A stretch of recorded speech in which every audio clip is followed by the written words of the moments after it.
Olá, aqui no Unesp em Pauta você tem a oportunidade de conhecer a visão de professores universitários sobre assuntos que interferem no dia a dia da sociedade. Nesta temporada nós conversamos sobre formação de professores. Nossos convidados participaram do 2º Congresso Nacional e o 12º Congresso Estadual Paulista da área, realizado aqui em Águas de Lindóia, promovido pela Pró-Reitoria de Graduação da Unesp. Nossa convidada de hoje é a professora Marli André, da PUC São Paulo. Professora, é um prazer recebê-la aqui em nosso programa. Eu aqui agradeço. Estou muito feliz de estar aqui falando sobre um assunto que me é muito caro, que é a formação de professores, e pensando nas formas de fazer com que nosso país tenha uma educação de melhor qualidade. Professora, a senhora trabalha com professores iniciantes na carreira. Eu gostaria que a senhora pontuasse como têm sido os desafios para esses professores, uma vez que a gente observa uma formação meio deficitária dentro da universidade para a formação desse docente. Esse tema dos professores que iniciam a carreira docente, ele ainda muito pouco cuidado no nosso país. Não há políticas específicas para tratar desses professores quando eles começam a lecionar. Com isso, eles enfrentam uma série de dificuldades, de desafios, que são aqueles próprios de não ter tido na sua formação inicial, quando fazem o curso para serem professores, muitas oportunidades e experiências de ter contato maior com as escolas. Então, eles se defrontam com as escolas, com problemáticas nessas escolas, que eles não se sentem preparados para resolver esses problemas.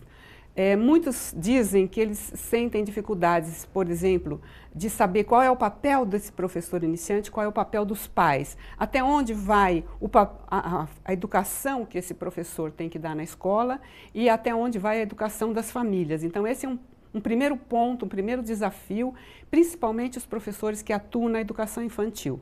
Esses professores que atuam na educação infantil, eles falam muito a respeito da relação com os pais.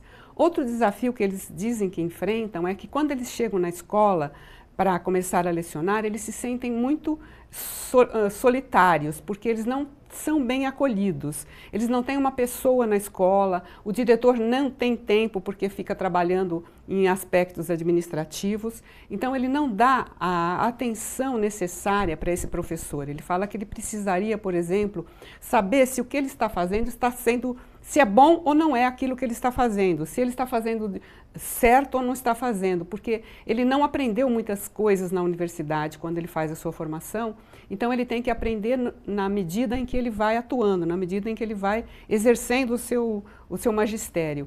E com isso ele sente muita falta de ter alguém, e às vezes ele se ampara num colega mais experiente, num professor mais antigo, que dentro da própria escola onde ele trabalha, ou então uma pessoa da família ou um colega que trabalha em outra escola, para quem ele vai fazer uma série de perguntas sobre qual seria a melhor maneira de atuar, e muitas vezes também ele sente vontade de abandonar o magistério por causa disso, porque ele fica muito surpreso com muita coisa que ele encontra na escola, trabalhar com alunos de diferentes níveis de ritmos de aprendizagem, alunos provenientes de diferentes camadas da sociedade, do nível socioeconômico da sociedade, e que têm interesses muito variados, e ele não se sente, então, preparado para fazer com que esses alunos avancem.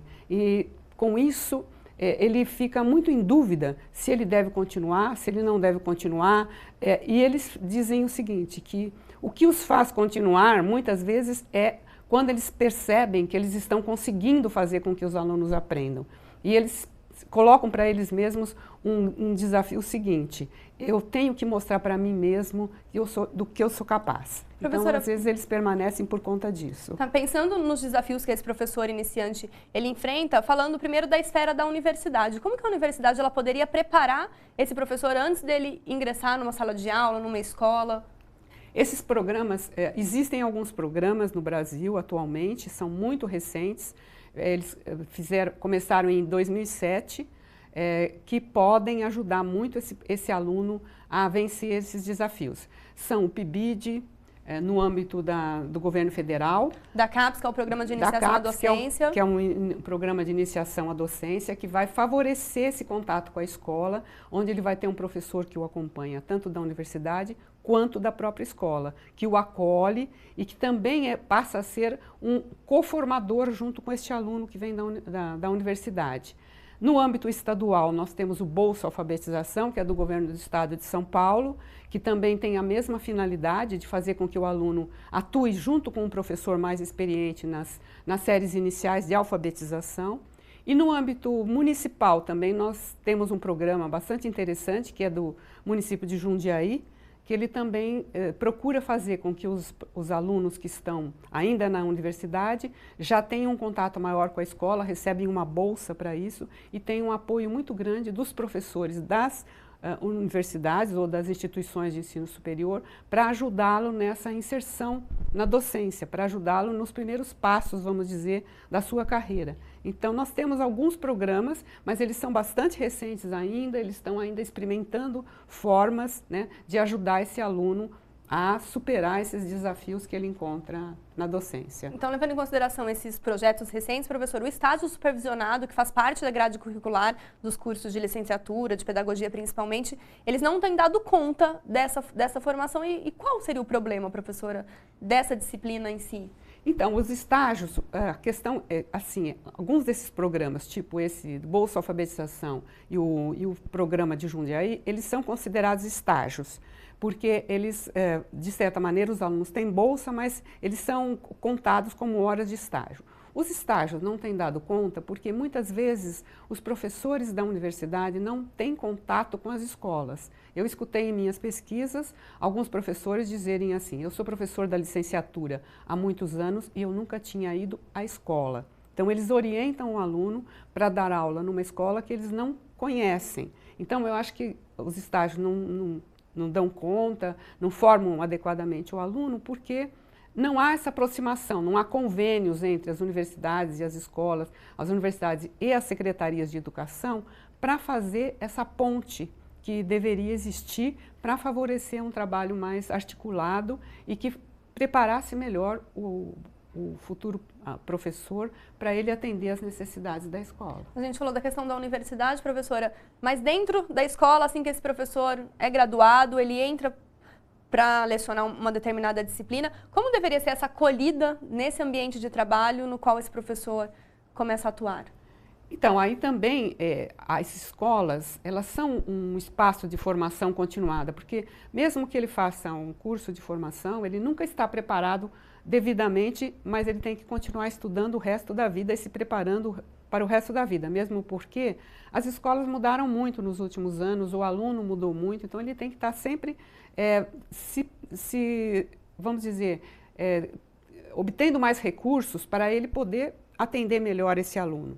Então a escola deveria se organizar de maneira que fizesse isso de uma forma, por exemplo, criando equipes de apoio ao professor iniciante, os próprios coordenadores e diretores, a equipe gestora pudesse recebê-lo de uma forma e, por exemplo, pondo esse professor iniciante, que é uma coisa que em outros países acontece, por um período de tempo atuando junto com um professor mais experiente na sala de aula. Ele permanece por um tempo maior junto com esse professor, em que ele vai aprendendo a ser professor junto com um professor mais experiente. Existem até redes particulares de ensino que fazem isso. Elas recebem os professores no início como auxiliares e depois eles vão aprendendo e vão se tornando melhores professores na medida em que eles vão estando nesse estágio junto com um professor mais experiente. E nesse sentido favorece a questão do diálogo dentro desse campo, tanto da universidade quanto da escola, que é fundamental para a formação desse docente e para o desempenho dele. Exatamente, exatamente. Então, isso que eu acho que é o fundamental, essa aproximação que deve existir entre a universidade e a escola e que tem que ser mais formalizada, porque fica assim muito a critério do aluno. Ele vai buscar a escola que é mais próxima da casa dele, a escola em que ele estudou quando ele foi aluno, né, do ensino médio. E isso faz com que não haja uma total desvinculação entre aquilo que ele aprende e aquilo que ele tem realmente que enfrentar quando ele será professor, porque ele fica também na escola ao Deus dará. Ele não tem quem também na escola possa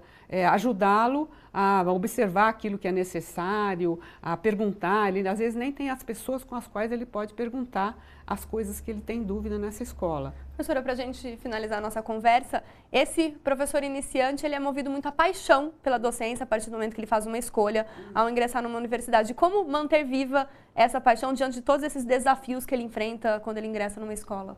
É difícil manter essa paixão, porque são muitas as dificuldades encontradas, mas nas minhas pesquisas o que eu tenho encontrado bastante é o fato de que ele próprio descobre no seu ambiente de trabalho alguma forma dele sobreviver. A gente chama anos de sobrevivência, esses os primeiros anos da docência.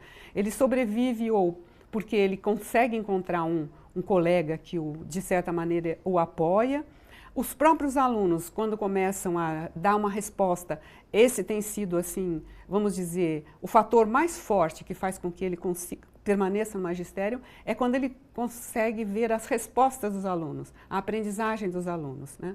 E isso também faz com que ele queira vencer esses desafios, essas primeiras dificuldades, e eles dizem assim, eu estudei tanto, não é agora que eu vou desistir, eu vou tentar mais uma vez, eu vou tentar permanecer, eu vou tentar vencer as minhas dificuldades para poder continuar, porque é uma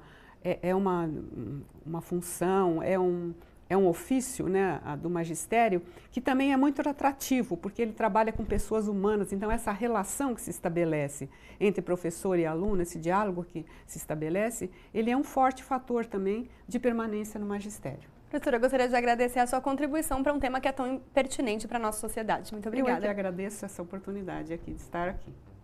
O Unesp em Pauta fica por aqui e acompanha a discussão sobre formação de professores aqui em nosso programa. Obrigada pela companhia e até mais.